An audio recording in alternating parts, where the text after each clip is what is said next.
Olá pessoal, eu sou Juliano Alves, gerente de engenharia de software na TOTUS. No episódio de hoje vamos falar sobre CI/CD. E para falar sobre isso com a gente, eu quero convidar nossos colegas de trabalho. Boa tarde, meu nome é Lucas Sepp, atuo como coordenador da engenharia de software de Belo Horizonte, que é responsável por todo o ciclo DevOps da linha RM. Boa tarde pessoal, meu nome é Renato Cunha, eu sou coordenador do time de engenharia de software aqui de São Paulo e a gente cuida da linha Proteus. Bacana. E antes de mais nada, pessoal, vou chamar aqui também o nosso parceiro Reinaldo Siloto, que tem um recadinho pra gente.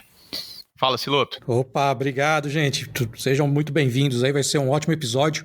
E passando rapidinho para lembrar que no developerstotus.com você encontra artigos técnicos, mais episódios desse podcast e muita informação sobre desenvolvimento de software.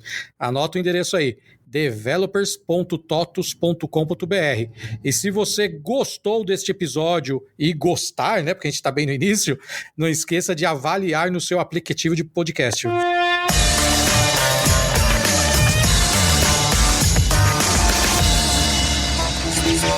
Podcast. Então, pessoal, vamos para o nosso bate-papo. Como eu disse, né, vamos falar um pouco sobre CI/CD. Né, para quem não conhece aí, é a sigla para Continuous Integration, Continuous Delivery, né, e traduzindo aí para o português, integração contínua e entrega contínua. E antes da gente, né, falar um pouco sobre isso, além dos nossos dois convidados, eu vou chamar um terceiro convidado aqui para falar um pouco sobre o que é CI e o que é CD. Eis a resposta do nosso amigo ChatGPT, que está tão na moda aí hoje em dia, né? Então, vamos ver se o ChatGPT acertou o que é CI e CD, né? Então, Continuous Integration, CI e Continuous Delivery são duas práticas fundamentais na metodologia DevOps para integrar software de alta qualidade de maneira eficiente e rápida. CI é uma prática em que os desenvolvedores integram continuamente o código que eles estão escrevendo em um repositório compartilhado. Isso é feito com frequência, muitas vezes, várias vezes ao dia. Com integração contínua, o código é constantemente testado e verificado para garantir que o software continue funcionando conforme o esperado. E qualquer problema é detectado e corrigido rapidamente. Com isso, é possível prevenir falhas no software e economizar tempo e recursos na identificação e correção de erros. Já Continuous Delivery é a prática de empacotar, testar e entregar as alterações de código com rapidez e confiança, automatizando todo o processo. Isso permite que o software seja liberado para os usuários de maneira rápida e segura, sem a necessidade de intervenção manual. O objetivo do CD é garantir que o software esteja sempre pronto para ser entregue aos usuários finais e que os desenvolvedores possam se concentrar na criação de novos recursos e melhorias ao invés de passar tempo com processos manuais. Em resumo, CI e CD ajudam a tornar o processo de desenvolvimento de software mais eficiente, seguro e confiável, permitindo que as equipes de desenvolvimento possam entregar software de qualidade com maior rapidez e consistência. E aí, Lucas e Renato, o que vocês completariam dessas explicações do nosso amigo ChatGPT? Vamos lá, vou iniciar aqui, Renato. Eu acho que o conceito foi muito bem explicado, né? ChatGPT acertou aí nas explicações. E eu acho que o principal para a gente compor, né? Como que a gente realiza, né, o que a gente implementa e como que a gente faz para atingir esses objetivos que foram bem destacados, né? Tanto na padronização das compilações, falando sobre CI, né? Sobre garantir um repositório único, tendo certeza de que o que está sendo testado é exatamente o que está chegando no nosso cliente, né? E também passando por N validações e testes, né? Tanto do desenvolvimento quanto testes funcionais para garantir maior qualidade realmente no que chega na mão do nosso cliente. Se eu fosse definir, eu acho que a definição que o chat passou é bem completa, ela é bem acadêmica, mas se eu pudesse encurtar um pouquinho, eu diria que CI/CD são um conjunto de processos que a gente faz automatizado com o único objetivo de acelerar a entrega acelerar a entrega para o cliente, né? Então, a gente tem que garantir uma qualidade através de testes e garantir ali o correto empacotamento da aplicação, tudo utilizando o script. Basicamente isso. Boa, Renato, é isso mesmo, né? E quem é das mais antigas aí, né, vai saber que antigamente nada era tão simples assim, né? A gente hoje tem ferramentas, né? Então, falando aqui na TOTOS, né? Hoje a gente usa ali o Azure DevOps, né? Usava o TFS antes, né? A partir de uma versão, acho que se não me engano, 2015, já existia ali, né? Um pipeline, né? Mas a gente fala de CI e CD na TOTOS, de DevOps, né? Muito antes desse termo ter ficado aí, né, em voga, a questão de cultura e tal, né? Então a gente já tem aí uma experiência muito antes das ferramentas nos entregarem isso, né? E aí, falando até de CI, como a gente tem duas linhas de produtos diferentes aqui, né, e a gente tem as especificidades de cada linha, né? Vamos comentar um pouco sobre isso, né? Quais são as boas práticas, quais são as políticas que a gente usa ali em cada uma das linhas de produto, já que a gente está falando de tecnologias diferentes? Bom, falando um pouco sobre o Proteus, a gente tem aí uma série de desafios, né, para trabalhar com CI. O Proteus é um monolito, ele tem uma série de módulos ali dentro dele. Então, um dos primeiros desafios que a gente teve quando começamos essa jornada de DevOps foi conseguir definir corretamente como que a gente ia estruturar os nossos pipelines, como que a gente ia fazer a questão de teste, como que a gente ia atribuir a cada time que é responsável pelo módulo dele ali um pedacinho do processo de teste para ele, e aí montar isso aí foi bem desafiador. A gente teve que criar algumas estratégias de como que a gente ia fazer para separar o que testar para cada time e aí passar para cada time montar scripts de teste. E a gente aqui no DevOps, junto com outras squads da engenharia, né, temos a squad de automação, que é quem cuida das ferramentas internas aqui para fazer os testes, e o pessoal da squad de expedição, quem cuida, né, da ferramenta de expedição. A gente teve todo um trabalho aí hercúleo de juntar tudo isso numa esteira só. Hoje a gente adota um processo que a gente chama de expedição contínua, né? Então, a partir do momento que a gente conseguiu quebrar esse monolito de maneira abstrata ali para a criação de pacotes de patches de correção, a gente consegue testar só essa parte dos patches e facilitar ali o processo, por exemplo, de soltar um patch para corrigir uma issue, além, é claro, de todo o processo de testar o software inteiro, de uma vez que também acontece de tempos em tempos, né? Os desafios, né, são similares entre as duas áreas. Falando um pouquinho, né, daqui de BH, os dinossauros da tecnologia, né, vão lembrar, a gente trabalha também com um produto muito grande, são aproximadamente 4.000 DLLs, né, que são compiladas dentro de todos os produtos que a gente tem dentro da linha RM, né, e a implementação da integração contínua, como o Juliano bem trouxe, o nosso processo, né, o nosso pipe de integração contínua, ele iniciou bem antes até de existir isso dentro da ferramenta do TFS 2015, e desde dessa época já trazendo tanto essa comodidade, essa agilidade na compilação, ao invés de cada área ter que compilar, né, e unir, e viemos com diversos desafios, tanto nessa compilação, padronização, agilizando para os desenvolvedores, quanto trazendo diversas etapas de validação, né, também durante essa compilação. Alguns itens foram vindo posteriormente, né, também buscando qualidade e facilidade, né, para os desenvolvedores codificarem, como, por exemplo, o Gated Check-in, que é uma validação antes até né, é feita uma compilação e validações antes mesmo do código ir para o repositório oficial de fontes, né, e a nossa integração contínua, que passa por N etapas também de validação, além de compartilhar no repositório único, né, tendo aí a garantia de que vai ser exatamente o que vai ser expedido para o cliente. Falando até um pouco desses desafios, né, a nossa esteira de integração contínua, a gente tem basicamente, né, essa separação entre duas esteiras. Se a gente fosse compilar todos os códigos em toda execução, como eu falei, são quase 4.000 DLLs, levaria bastante tempo, então faz também essa validação para identificar quais foram os códigos que foram alterados e quais são os seus impactos para poder compilar não só o que foi alterado, mas as suas dependências, né? Além de N validações para garantir que os melhores padrões estão sendo utilizados, que a nossa arquitetura está sendo respeitada, né? Que o desenvolvimento está da melhor forma possível.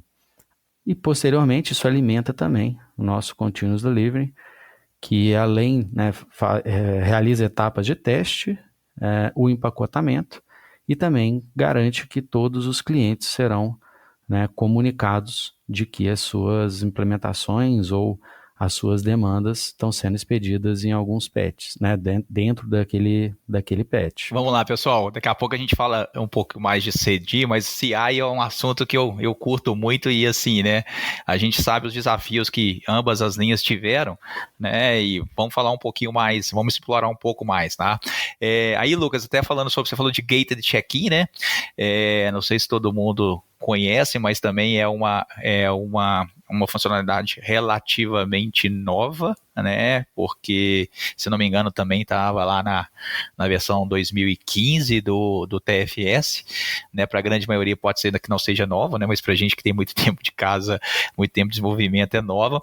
E eu lembro até hoje, porque a primeira coisa que eu vi, né, na versão, quando falaram de gated, eu falei, tem um item que a gente hoje não consegue resolver na nossa integração contínua que o gated vai nos dar ganho, que era o famoso check-in pela metade do analista, né, que muitas vezes quebrava a nossa esteira, né? Então, parece, né, mas como assim sobe check-in pela metade, né? Mas a gente já teve muitos problemas no passado, e deixar claro, pessoal, que, né, CI e CD são uma série de etapas, né? Você vai implementando. Daqui a pouco a gente vai falar dos desafios, né, de manter essa esteira cada vez mais otimizada, mas a gente foi aprendendo, né, em ambas as linhas de produto ali, aos poucos, com o que as ferramentas foram trazendo e principalmente dores que a gente tinha quando a gente começou a implementar, né? O Lucas falou ali do RM, que são 4.000 DLLs, então a gente tinha problemas de compatibilidade entre elas, então para garantir as compatibilidades, e daí nasceu o nosso... Para quem é da linha aí conhece o tal do check DLL, que é garantir que a integridade entre essas DLLs, né? Depois nasceu a análise de impacto, né? A gente não recompila e empacota tudo nos patches, porque senão para o cliente seria muito caro, né? Então a gente avalia se o fonte ele impacta outras fontes, e para isso a gente não entregar só parte dos fontes. Então acho que é um processo gradativo e natural. Então a dica que eu deixo, né, aproveitando esse assunto, que é ataque uma dor de cada vez, porque senão você não vai sair do lugar, e vá avaliando aquilo que faz sentido você começar a trabalhar. Então acho que integração contínua é isso, né? É um processo natural, evolutivo, porque a gente está falando de software, né? E software ele é interativo incremental, e qualquer processo que suporta isso também deve ser interativo incremental, atacando as dores. Querem completar mais aí? Eu acho que vocês têm mais coisa para falar a respeito, hein? A Juliana trouxe alguns pontos que são bem interessantes. Em resumo, a gente tenta trazer, né, para essas validações, para o nosso ciclo DevOps,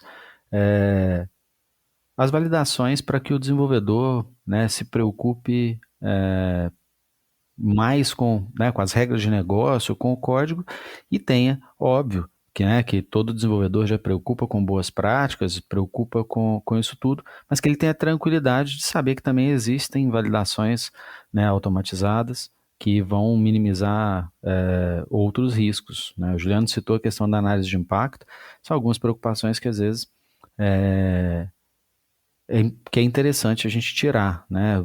Tem análise de impacto, tem essa questão do check DLL, e temos também as políticas de check-in, né, Juliano? Nós acabamos não citando, ela vem antes da nossa integração contínua, que já faz algumas validações para alertar os desenvolvedores, né, de regras que são conhecidas e que podem, que ele deva, né, se atentar. E assim também na integração contínua, boas práticas, né, e na integração contínua a gente preocupa com o resto, né, então se alterou uma constante, a gente verifica as DLLs que precisam ser compiladas, que são impactadas por essa constante, assim como N outras validações, e também a execução, né? Os desenvolvedores cada vez mais focam em criação de testes unitários, e a gente faz a execução desses testes durante a integração contínua para ter certeza que no ambiente estéreo, que é o ambiente compilado, né, com compilação centralizada, os testes unitários, né, também foram executados e estão garantindo qualidade. Eu gosto de separar, pessoal, em três pontos, tá? Eu acho que a gente tem validações, né, que eu chamo de pré-check-in, né? E o gated é uma, o check-in policy é outra.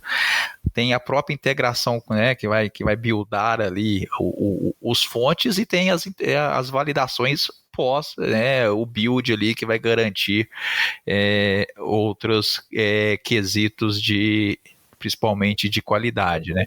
Então é um processo aí que se divide em antes de eu subir, né, de eu commitar meus fontes, a partir do momento que eu commitei meus fontes, e o pós-commit, né? Então a gente tem uma série de validações nesse nosso processo de CI aí, que pega cada um dessas três fases, vamos dizer assim, né? Vamos lá, Renato, sei que você também tem muita coisa aí para complementar. Bora. Bom, falando um pouco do mundo do Proteus, né? Eu diria até que a questão da gente implementar o DevOps, a gente teve que se basear em 2 pilares, né? O primeiro é a questão, digamos assim, política da coisa, porque a gente passa a expedir um monolito, né? Então, como que funcionava antigamente lá, 2010, 2011, quando eu ainda implantava o RP na rua? Qual que eram os meios que a gente conseguia obter um código-fonte, né? Como que esse código-fonte chegava para mim? Ou eu baixava um patch específico ali, um patch de atualização a cada X tempos, né? Saía ali um release, um patch com algumas atualizações menores, minor versions, ou eu baixava lá um repositório que tinha todo o código-fonte daquela versão corrente ali do RP, e aí, eventualmente, se eu precisasse, eu aplicava algum patch ali no futuro.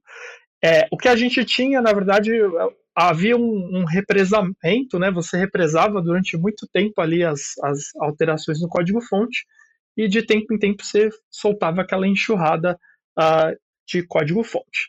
Então entra aqui o pilar que eu estou falando, que é o pilar político. Como que a gente fez quando foi criar a expedição contínua? A gente criou um repositório lá com uma ferramenta interna, onde cada PO ele vai criar como se fosse, para quem é do mundo NPM ali, é quase como se fosse um pacote do NPM que lista as dependências. Imagina abstratamente isso.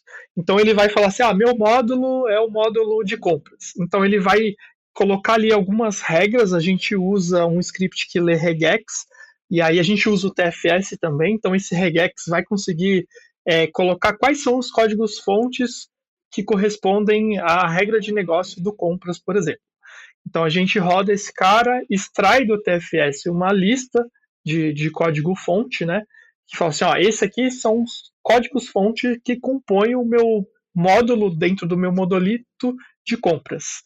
Uma vez que eu tenho esse módulo ali com as suas seus boundaries ali, as suas dimensões bem definidas, a gente tem um processo onde eu tenho um calendário que é combinado com o PO, por exemplo, sei lá, cada 15 dias ele fecha lá a sprint dele, que ele trabalha com Agile, e é importante, o DevOps ele faz parte dessa cultura de Agile, então a gente combina com ele, ele fala, a cada 15 dias gera um pacote para mim, porque eu vou ter fechado a minha sprint, vai ter ali as alterações que eu preciso, a gente gera esse pacote para eles, esse pacote ele passa por um processo automático nosso, onde a gente roda toda uma esteira de teste, tem uma série de suítes de testes, e aqui eu estou falando teste integrado mesmo ali, né, teste do dia a dia, das funções.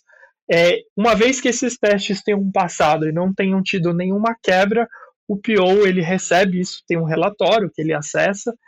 Se tiver quebra, ele pode retornar internamente para tentar entender com o time dele o que foi aquela quebra.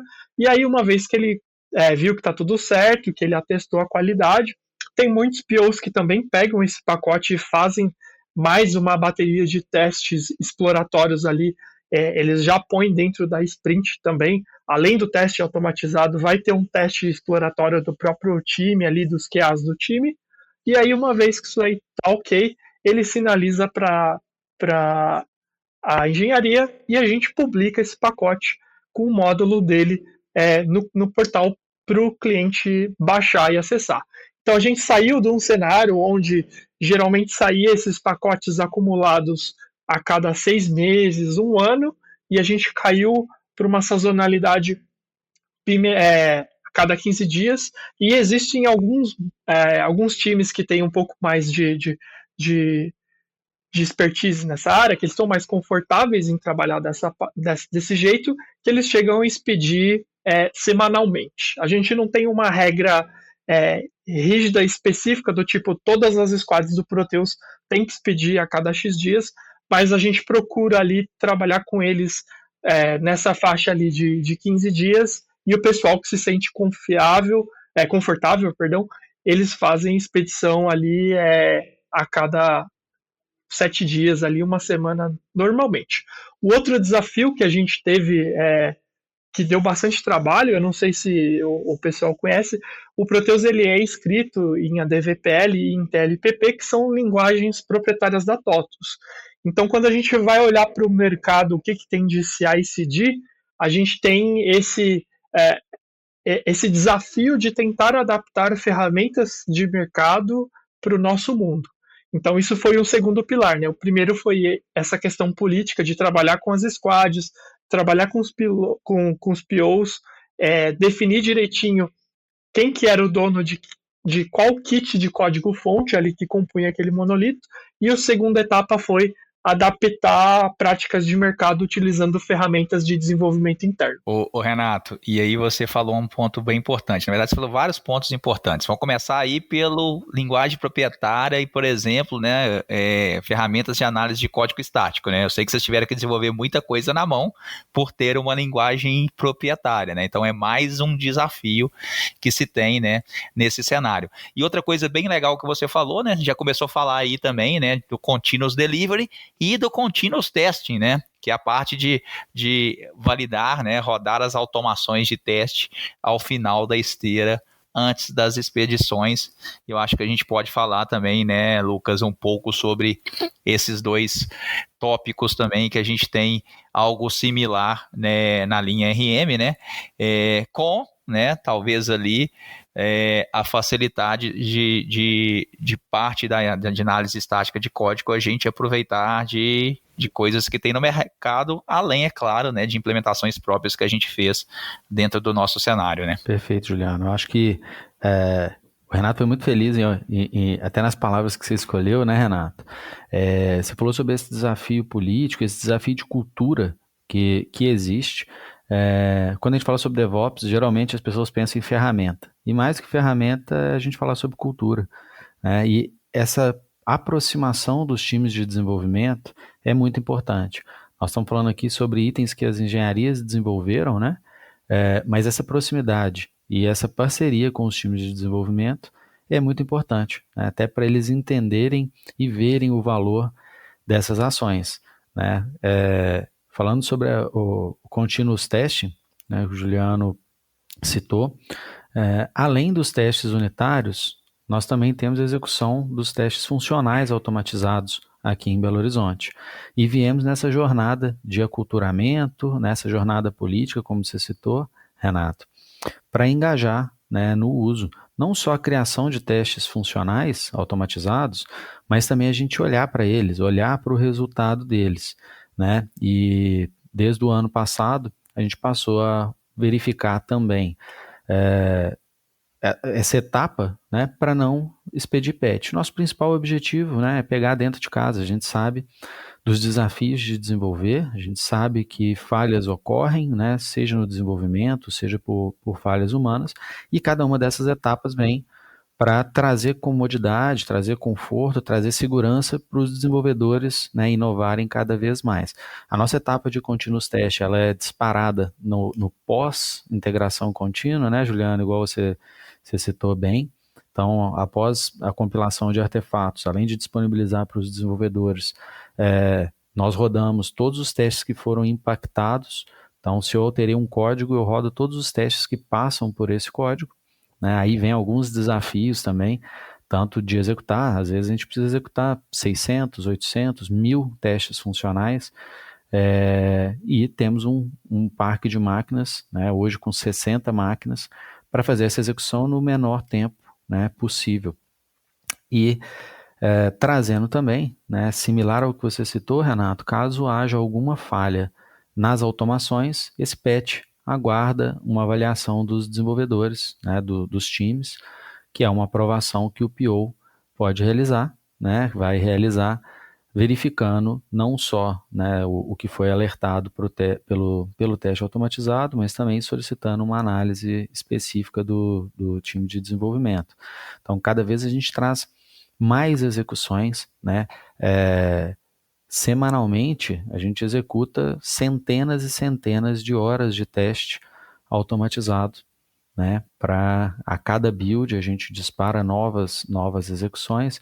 Então, assim, reduzindo tanto o custo para os desenvolvedores, e é muito importante, né? Que os desenvolvedores estão vendo esse valor, né? Da facilidade do dia a dia, né? Dos testes de regressão. Então, a gente tem uma segurança muito maior para fazer alterações em pontos críticos do código, garantindo que, se a automação pegar, a gente não chega a entregar esse pacote, né, para o cliente sem uma avaliação prévia. Essa parte de teste, se me permite colocar aqui, cara, se a gente está falando de entregar um código rápido, né? Então, voltando lá no começo, a definição de CI/CD é tentar diminuir o máximo possível o tempo entre a gente codificar alguma coisa e isso daí tá lá disponível para os nossos clientes utilizarem no software. A gente só consegue chegar nesse modelo se a gente tiver um teste muito robusto, porque como a gente está acelerando a velocidade da entrega, a gente tem que ter muita confiança naquilo que a gente está entregando. Como que foi essa jornada dentro do Proteus, tá? A gente teve duas jornadas muito importantes aí que fizeram parte. A primeira foi a criação de uma ferramenta interna de um framework interno para fazer teste. E esse framework de teste ele também gerava cobertura de código-fonte. E aí a gente teve ali ações onde a gente ia cobrando dos times um número cada vez mais alto de cobertura. Então a gente partiu de um RP que já tem aí seus bons anos de vida no mercado. Ele provavelmente, o Proteus deve ser mais velho do que muita gente ouvindo a gente, então a gente tinha uma base de código-fonte já com bastante história. Então a gente partiu dessa premissa de começar a automatizar e cobrir código-fonte, só que cobrir só por cobrir também não é tudo, assim. Eu tenho 100% de código de cobertura, ou 90%, mas você tem que fazer uma cobertura com inteligência, o que você está cobrindo, né? E aí outra coisa que a gente teve também foi a questão de desenvolver um plugin interno para o SonarQube, que ele foi desenvolvido para o SonarQube conseguir fazer ali a análise estática, né, do código-fonte escrito em ADVPL e TLPP, e aí a gente tinha um processo onde o dev ele comitava esse código-fonte, esse código-fonte, depois que ele fazia lá o checkout da issue dele, ele ia passar para dentro do nosso repositório de código-fonte, e uma vez dentro desse repositório de código-fonte, a gente rodava suítes de testes e a gente rodava o SonarQube e depois disponibilizava para os times. Isso foi a primeira fase. Só que isso era muito reativo, né? A gente às vezes só conseguia as informações quando o commit já foi realizado. Então, às vezes a gente tinha o caso de o commit foi realizado e ter que voltar a issue para a pessoa poder ajustar ali um débito técnico ou alguma coisa do tipo que o Sonar pegou, ou uma issue que de repente a própria cobertura e análise do teste pegou. Então a engenharia, principalmente nós lá do time de DevOps, a gente tinha alguns desafios, né, e o pessoal do time de automação também teve os desafios deles, de como trazer esse continuous testing para dentro do computador do desenvolvedor, do cara que está lá programando a DVPL, que está programando TLPP nos módulos do Proteus. Como que a gente resolveu isso? Teste, a gente disponibilizava as suítes de teste para as pessoas executarem elas localmente, e hoje a gente faz um processo bem minucioso que a gente consegue saber, por exemplo, se o dev executou a suíte de teste na linha que ele mexeu. Então, se ele, por exemplo, mexer no código-fonte e não passou, a gente tem um controle para saber, por exemplo, que aquela linha de teste não foi, daquela linha de código não foi testada. E aí, com isso, a gente evita que problemas saiam por causa da falta de teste. A outra coisa, a gente desenvolveu internamente uma extensão, né? O pessoal do Proteus costuma usar o VS Code. A gente desenvolveu uma ferramenta interna que tem integração com o VS Code, que o cara consegue rodar o SonarQube ali on demand só para o código-fonte dele, e ele consegue, por exemplo, na hora já pegar um débito técnico, pegar ali algum tipo bug ou um code smell, e aí as squads também têm reuniões semanais com a engenharia, onde a gente extrai dados de débito técnico e os POs têm a missão de diminuir, de zerar o débito técnico deles. Muito bom, Renato. Eu creio que a gente, né, acho que por mais que sejam produtos diferentes, a gente tem muita coisa similar entre as duas linhas, né, pelo tudo que vocês falaram. E o Lucas falou, né, um pouco do processo de continuous testes aqui do RM, e eu sou da época, pessoal, que a gente tinha testes automatizados, mas eles eram disparados manualmente. Nosso maior incômodo era esse, né? Como assim você tem uma série de testes automatizados, mas você tem que dispará-los de forma manual, né? Então, tanto essa parte quanto o que o Renato comentou aí das fases, né, que eles tiveram ali no Proteus, é aquilo que a gente comentou mais cedo, né? São processos interativos incrementais que a gente vai adicionando nas nossas esteiras para dar mais qualidade para os nossos produtos. E aí falando, pessoal, né, resumidamente aqui, vocês já falaram bastante coisa bem interessante, muitas coisas em comuns. Quais são ali os principais resultados, né, que a gente já obteve depois de implementar essas várias fases aí que foram comentadas tanto na parte de CI/CD e principalmente, né, quais são ali os benefícios, né, que os nossos clientes já experimentaram, né? O Renato comentou da época que ele estava na ponta, né, lá no mercado, falando, implantando o produto, né, e a diferença que tem agora, né, Renato? Então, acho que dá para começar e falar quais são os ganhos, né, que a gente tem com todos esses processos e os benefícios que a gente traz ao implementá-los. Eu acho que, assim, para o cliente Proteus, as maiores vantagens é a qualidade, que a gente tem números para... Eu não tenho esses números aqui, mas a gente tem números que mostram que a gente tem uma redução alta na quantidade de issues. A gente tem sempre essa missão de tentar reter qualquer tipo de problema aqui dentro para não colocar no mercado. E, sem dúvida, também a velocidade que a gente coloca as correções, né? Que acho que isso é outra coisa que é importante. Eventualmente problemas acontecem, mas a gente ter celeridade para corrigir esses problemas é essencial. Se a gente for olhar os grandes evangelizadores aí de CI, que é o CI/CD, que é o pessoal as Big Techs aí, eles conseguem fazer deployments dezenas de vezes por dia. Então, aquela coisa, se de repente acontece um erro, porque errar é humano, a gente erra e corrige rápido, né? Então, antigamente, o erro saía, o problema saía na rua e a gente tinha que esperar um bom tempo até conseguir uma atualização.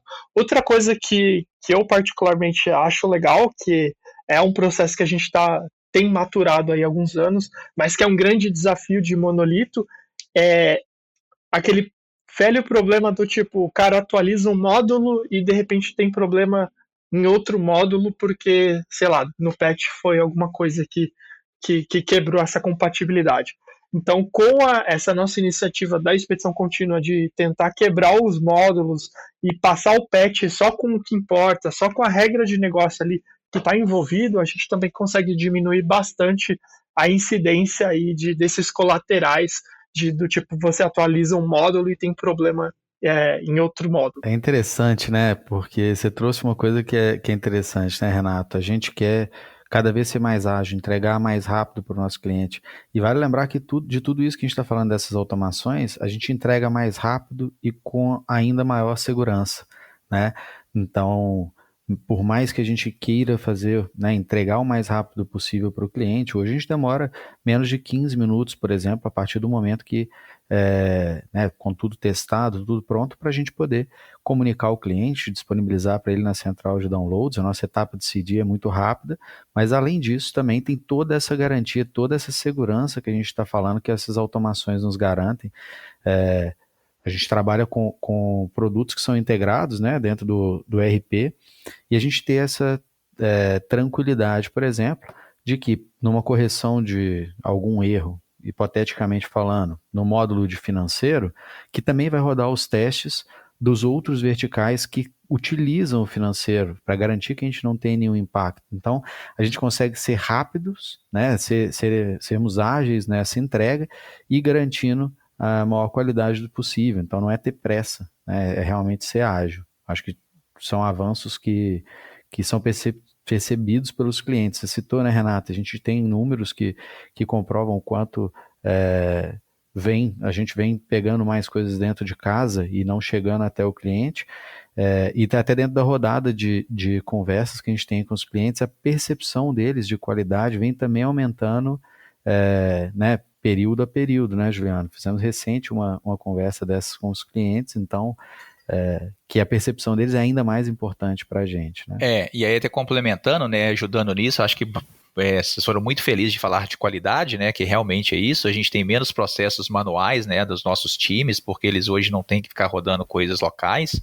A gente tem resultados mais rápidos, né, da detecção de problemas, e isso realmente resulta em, por exemplo, acho que todas as linhas, né, que tem um processo de integração contínua forte e um processo de automação forte, tem conseguido aí, ano contra ano, reduzir mais do que 10%, né, nas entradas de não conformidades, né, com isso acaba tendo um backlog menor, a percepção de qualidade pelos clientes ela é maior, a gente vê isso né, nos fóruns que a gente faz com eles, porque é realmente o que a gente, né, tem que fazer, é trabalhar em prol de aumentar a qualidade e a satisfação dos nossos clientes e principalmente internamente, né, pessoal, tirar aqueles processos operacionais, aqueles processos repetitivos que ficava na mão do dev team, né? Então, o que a gente conseguir fazer de forma automatizada,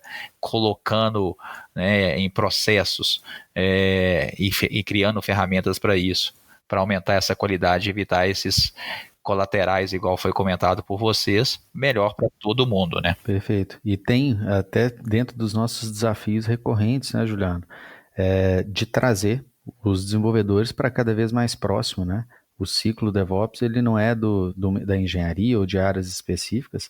Importante que os desenvolvedores, né, tragam essas percepções, né, e participem dessas construções para que também traga para eles maior produtividade, traga, né, maior segurança, né, com essas automações que são desenvolvidas. Legal, Lucas. E você falou uma coisa que eu já ia puxar a próxima pergunta ali para a gente finalizar, né? Quais são os principais desafios, né, da gente implementar e principalmente manter um processo forte aí de CI e CD? Bom, desafios para CI e CD. Desafio cultural, né? Eu acho que o Juliano e o Lucas falaram tudo. O DevOps, as pessoas têm que entender que o DevOps não é do time de engenharia.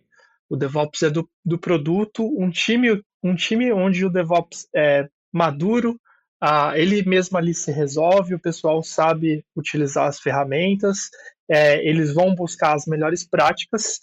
Eu acho que um desafio muito grande que a gente tem é coletar métricas, né? A gente entender, por exemplo, quando um pipeline falha, por que ele falha, que a gente falou pouco disso, tá? Mas cuidar de pipeline de CI/CD é um negócio que é complicadíssimo, porque no mundo perfeito, o pipeline é sempre você comita e sai o patch lá do outro lado.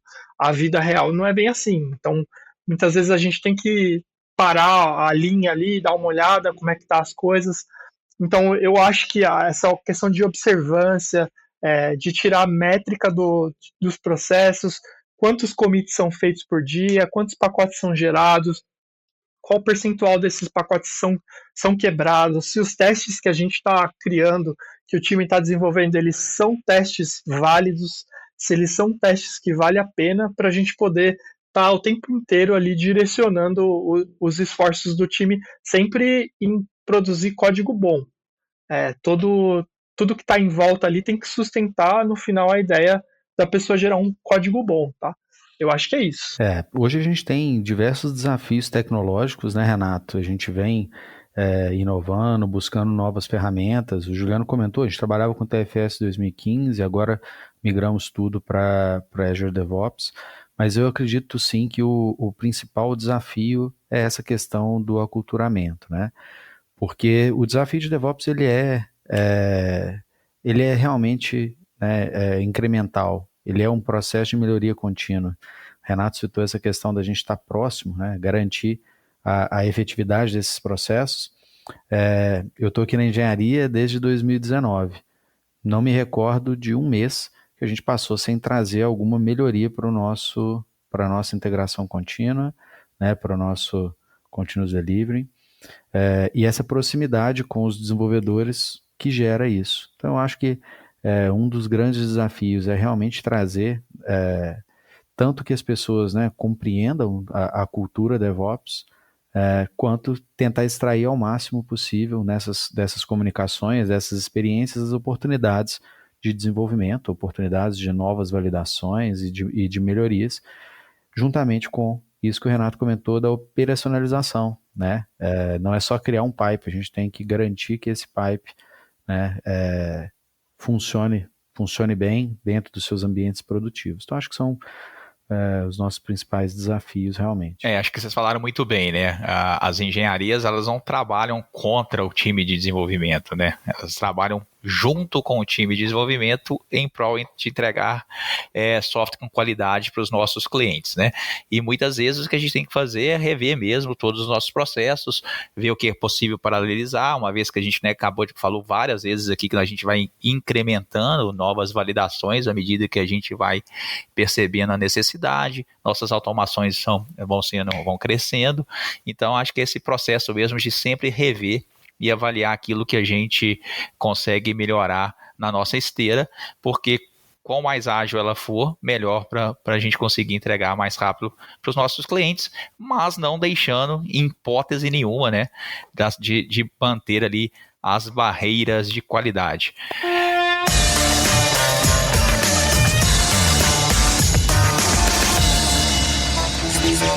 Podcast.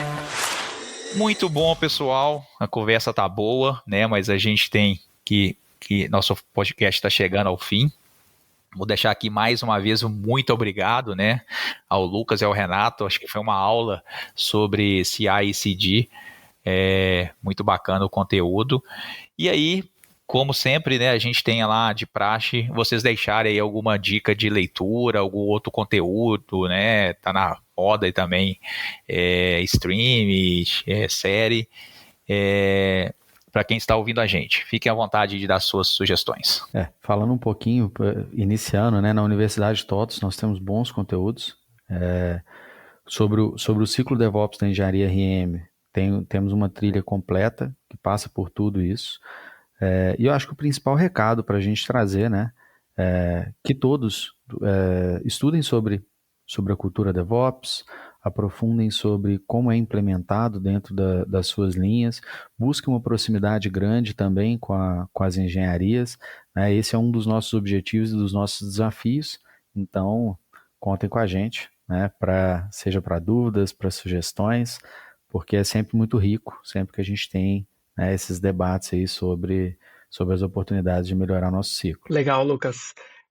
Se eu fosse fazer... A gente falou muito aqui sobre a questão conceitual de DevOps, mas se eu fosse dar, por exemplo, um conselho para algum ouvinte nosso que está falando, putz, eu quero trabalhar com DevOps. O que eu preciso saber para trabalhar com DevOps?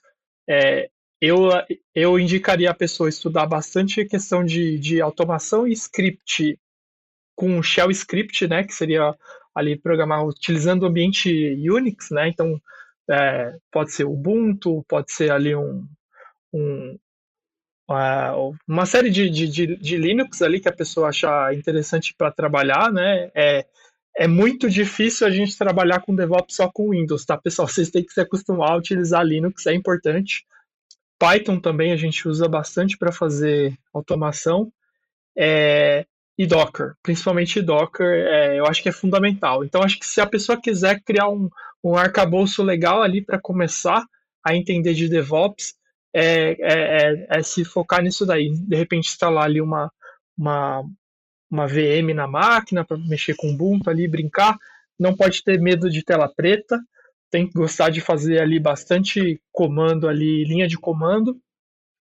E se eu fosse indicar aqui algumas leituras, tem 2 livros que eu acho bem legal. Tem o Manual de DevOps, que é um livrinho de capa amarela, que tem 4 autores, e que é a Jeannie Kim, Jess Humble, Patrick Debois e John Willis. É bem legal, ele tem um monte de histórias mostrando basicamente esse bate-papo que a gente teve aqui, só que bem mais aprofundado ali, falando como outras empresas tiveram suas jornadas de DevOps. E eu queria indicar também o livro de entrega contínua do David Farley. Esse cara é um dos gurus aí do CI/CD. Ele tem um canal, para quem manja de inglês não tiver problema, o canal dele chama Continuous Delivery, é bem legal. Ele fala bastante sobre processo de pipeline. Ele tem os temas polêmicos do tipo trabalhar com Git Flow ou não trabalhar com Git Flow. Ele tem umas ideias bem legais. Bacana. Siloto, quer dar suas sugestões também? Opa, valeu, que papo bom, hein?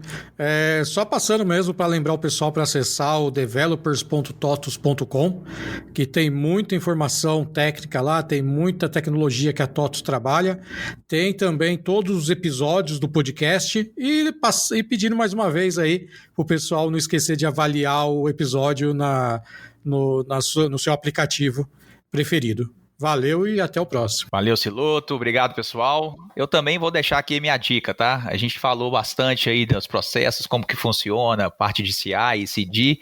E a minha dica de livro é um livro relacionado a entregar produto que nossos clientes amam, né?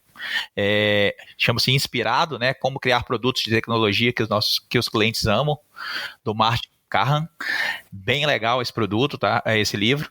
Então, fica aí como sugestão, porque, né, de nada adianta a gente ter um processo aí bem bacana, né, interno de CI e CD, se a gente não desenvolve um produto que encanta os nossos clientes, né? Afinal de contas, a gente faz software para os nossos clientes usarem. Então fica aí a dica.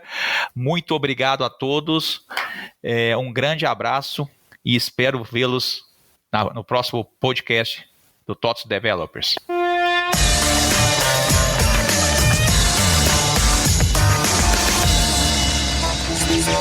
Podcast.